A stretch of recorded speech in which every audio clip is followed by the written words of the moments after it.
I've often thought that picking someone to write your patent is like picking a mechanic to fix your car.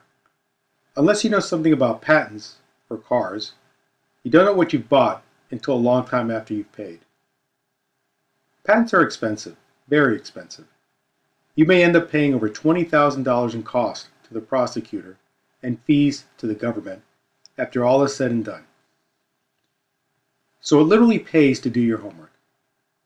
My name is Alex Souza, and I started writing patents over 12 years ago, first at a law firm, and then as an attorney for 2 startups in Silicon Valley.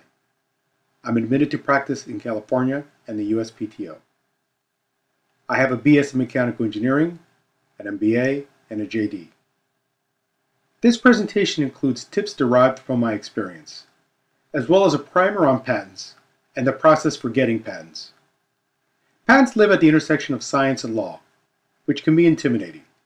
So I'll try to minimize the jargon whenever I can. And so, let's get started. No legal presentation would be complete without a disclaimer, and so here it is. The information provided in this presentation should not be construed as legal advice or legal opinion regarding any specific facts or circumstances, but is intended for general informational purposes only. The talent. The person who prepares your patent application is called a patent prosecutor. Prosecution just means moving the process forward. To become a patent prosecutor, you have to pass the patent bar exam. But the exam is not really about writing a patent, that is, patent preparation. Rather, it's a multiple choice exam that tests the rules and procedures of practice at the patent office. The way you learn to be a patent prosecutor is the way you learn just about any other skilled trade. You basically apprentice with someone who knows what they're doing, and it can take a while to become a good one. Patent prosecutors come in 2 flavors: patent agents and patent attorneys. A patent agent is someone who has passed the patent bar exam but isn't a lawyer. In contrast, a patent attorney is an attorney who has also passed the patent bar exam. As far as prosecuting a patent is concerned, there's no difference. But if you want to license a patent or sue somebody, you need a lawyer for that. Before I studied for the patent exam, I had heard about patents, but never really knew what they were. And so here it is, the textbook definition of a patent.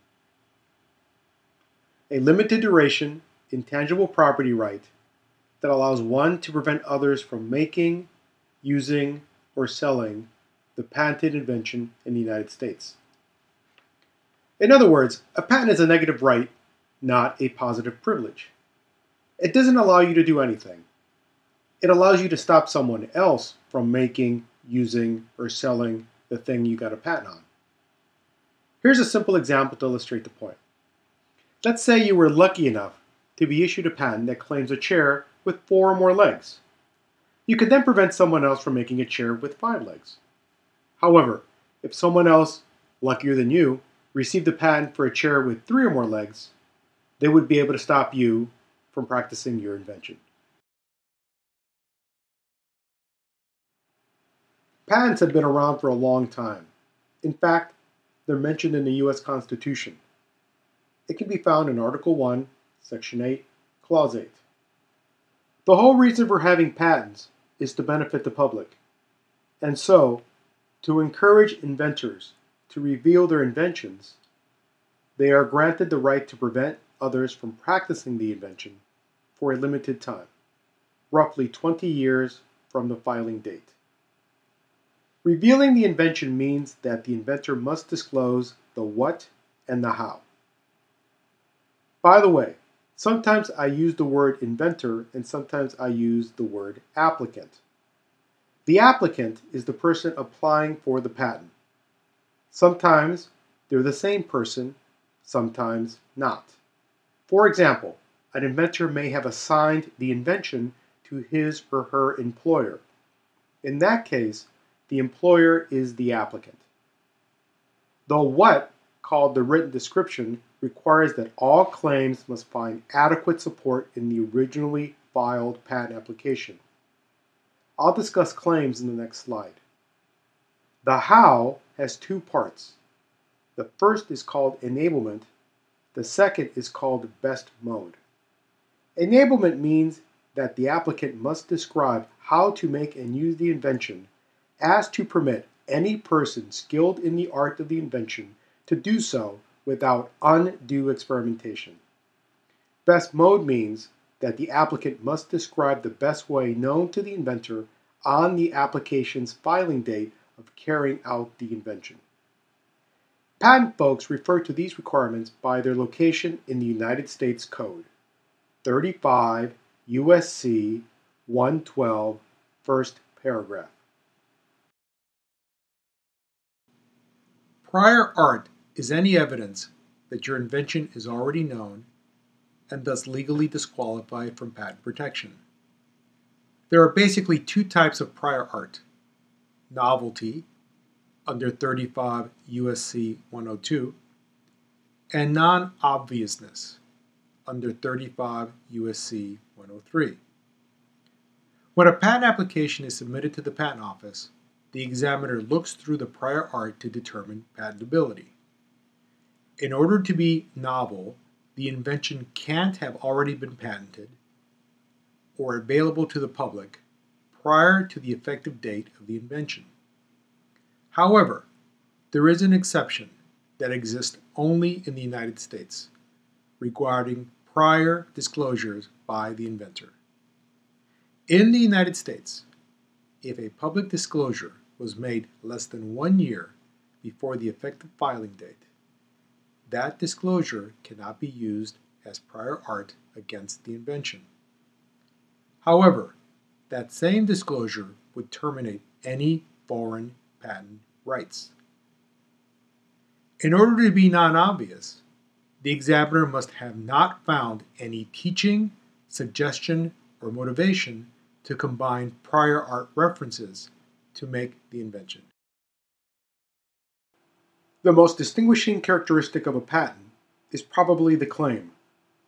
A claim is a sentence that describes the boundary of an invention and thus the scope of patent protection. Claims are often compared to property lines because both define an area from which others may be excluded. Claim scope lies on the spectrum, from broad, excluding others from a relatively large intellectual property area, to narrow, excluding others from a relatively small intellectual property area. Since it depends, and further narrows, the first claim. Claim 1. A shovel comprising an elongated handle having a first end and a second end, and a shovel head, wherein the shovel head is attached to the first end of the elongated handle. Claim 2. The shovel of Claim 1, wherein the shovel head is comprised of a metal. There are basically 4 types of patents: 3 substantive and 1 procedural. The substantive types are utility, design, and plant. The procedural type is a provisional. I will briefly explain each. A utility patent is granted for the invention of a new and useful process, machine, manufacture, or composition of matter, or a new and useful improvement thereof. And they have a period of exclusivity of up to 20 years from the filing date, subject to the payment of maintenance fees. If you've never seen one, I encourage you to go to the USPTO website, or better yet, to Google Patents, and search for patents in areas that you are interested in. A plant patent is granted for a new and distinct, invented or discovered, asexually reproduced plant, including cultivated sports, mutants, hybrids, and newly found seedlings, other than a tuber-propagated plant, or a plant found in an uncultivated state. Like a utility patent, they have a period of exclusivity of up to 20 years from the filing date. However, plant patents are not subject to the payment of maintenance fees. A design patent is issued for a new, original, and ornamental design embodied in or applied to an article of manufacture. It can be very powerful, particularly when combined with copyright and trademark rights on the same design. In fact, as of the date of this video, much of the ongoing lawsuits between the design of smartphones and tablet computers between Apple and Samsung center around design patents. A design patent permits its owner to exclude others from making, using, or selling the design for a period of 14 years from the date of patent grant. And unlike utility and plant patents, a design patent is not subject to the payment of maintenance fees. In order to be granted, a patent application requires the written disclosure that I just talked about, as well as a set of claims, an oath or declaration, and a statement of any prior art that the applicant is aware of. We call this a non-provisional patent application. However, the Patent Office has provided a way to file informally for utility and plant inventions. An initial application can be filed with just the invention disclosure, in just about any format: PowerPoint, a research paper, reams of data, etc. This initial filing is called a provisional patent application. So long as within 12 months, the applicant files another application referencing the first one that also includes a set of claims, oath or declaration, and a prior art statement, the later non-provisional application gets the filing date of the provisional application. Once filed, the term patent pending can be applied in connection with the description of the invention. But here's the problem.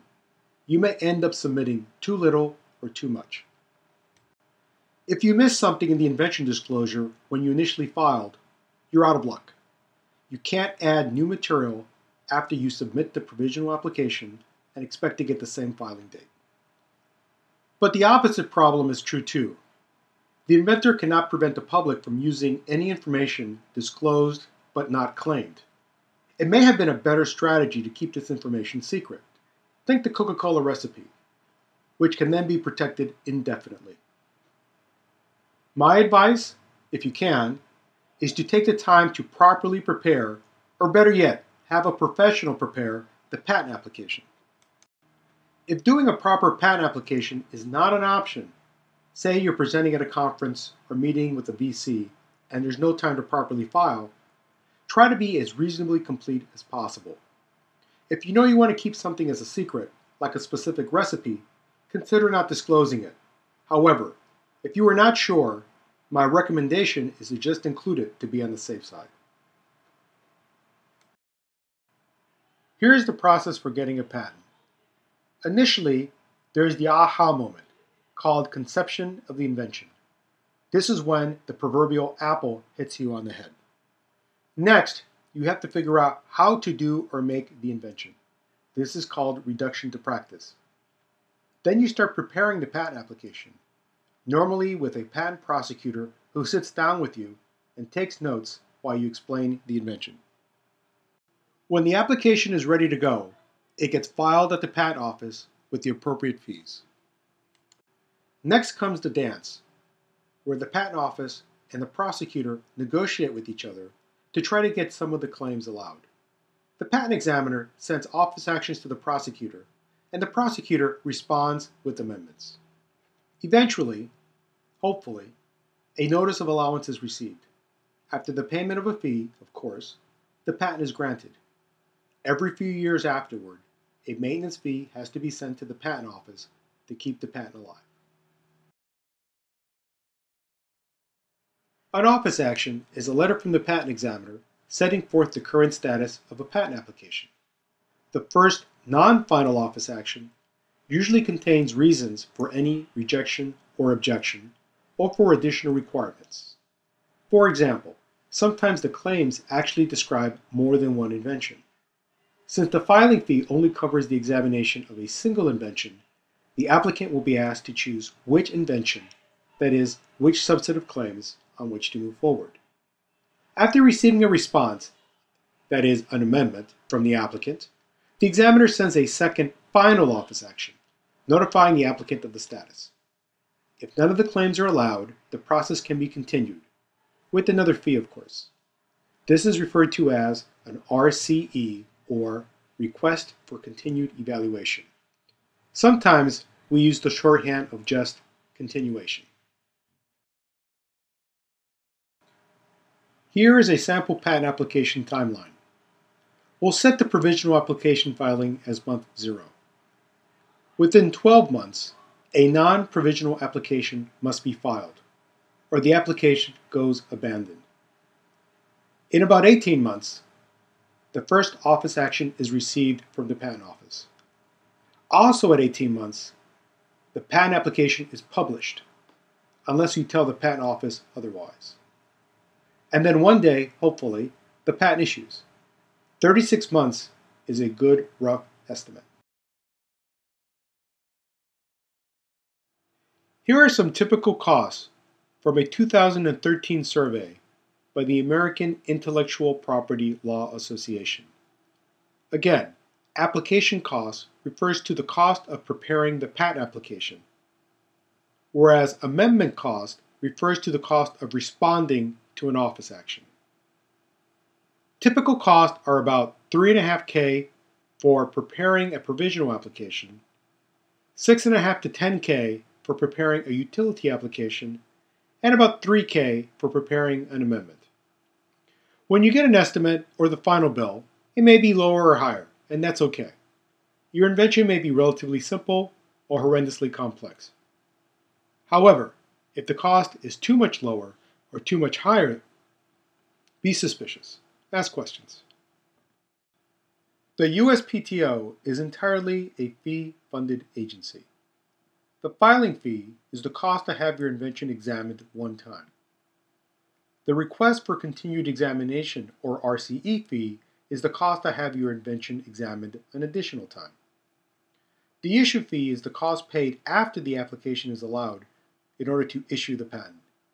And maintenance fees are paid at 3.5, 7.5, and 11.5 years after the patent is granted in order to maintain the patent's legal protection. At the USPTO, the amount you pay is generally based on who you are. You can file as a regular entity, that is, you pay full freight, or a small entity, approximately half the cost of the regular entity, or a micro entity, approximately half the cost of a small entity.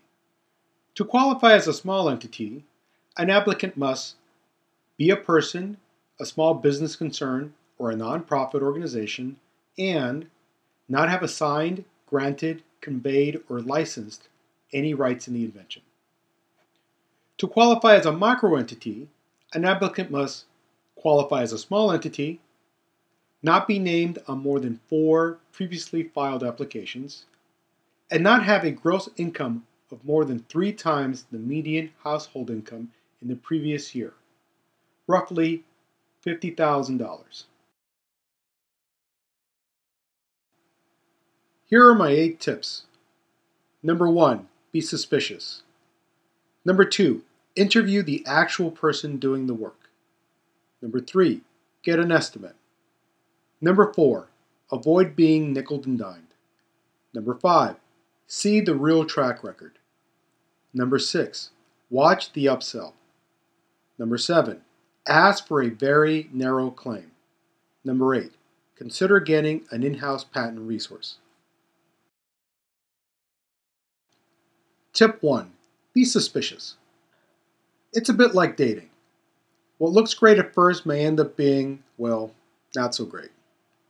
When speaking to a potential prosecutor, act dumb regarding patents. Have them explain the process and the costs. Now that you know a little bit about patents and the patenting process, listen for inconsistencies. Tip 2. Interview the actual person doing the work. The person managing the client, i.e. you, may not be the person doing the actual work, or at least most of the work. Let's call that person the worker bee. Ask the worker bee about his or her education, patent experience, familiarity with your technology, and current workload. Tip 3. Get an estimate. Whenever you ask for an estimate, you may get a lot of hemming and hawing. While it's true that it's hard to give a fixed number, getting a reasonable range shouldn't be that hard. Mention the typical fees in the survey by the American Intellectual Property Law Association. This will anchor the discussion around a published range, forcing the justification of different numbers. Tip 4. Avoid being nickeled and dimed. Unless you're lucky enough to negotiate a fixed fee arrangement, you're being charged by the hour, or rather, by the minute. Don't be afraid of asking if you're on the clock. If unsure, assume you are. Keep phone calls and emails to a minimum. Request not to be sent formal cover letters that summarize or restate official USPTO correspondence. Tip 5. See the real track record. Information regarding patent application status is available on the USPTO website in the Patent Application Information Retrieval System, or PAIR. Public PAIR has all the correspondence to and from the Patent Office for issued patents and published applications. Ask for a list of issued patents that were prosecuted by the firm, and then look up the transaction history of each in public PAIR. See how many continuations were filed per patent. Remember, a client gets charged for every correspondence with the Patent Office. It's true, in some areas, it takes several tries to get something allowed. That requires multiple continuations, multiple amendments, and of course, multiple costs and fees. But I'd be a little suspicious if every patent application needed multiple continuations, and nothing, however narrow, got allowed on the first try. Tip 6. Watch the upsell. If you ask someone who gets paid to write patents whether you should get a patent, the answer will almost always be yes, or at least not no. It's like asking an alcoholic if he or she wants a drink. That is, there is a vested interest in a positive response. Tip 7. Ask for a very narrow claim. Good patent prosecutors will draft both broad and narrow claims, since you're never sure what will be granted. However, it's also a good idea to draft a very narrow, virtually non-infringible claim. Why? Management and maybe the VCs will be pleased to get something allowed relatively quickly. And in litigation, so long as at least one claim survives, the patent survives. If the patent had been licensed, since there's still a claim, albeit a very narrow one, the licensing revenue associated with the patent would be maintained. Tip 8. Consider getting an in-house patent resource. If patents are a core part of your business strategy, consider hiring a patent agent or attorney. It can be cost-effective in the long run. You switch from a pay-as-you-go model to more of an all-you-can-eat one. Agents tend to be less expensive, but they can only do patent preparation and prosecution. Attorneys tend to be relatively more expensive, but if you hire carefully, you can also get legal capabilities, such as drafting and negotiating agreements, managing NDAs, venture fundraising, etc. I hope you got something out of this presentation, and I'd love to hear from you. Please send comments, suggestions, or questions to patent@pobox.com. Thanks.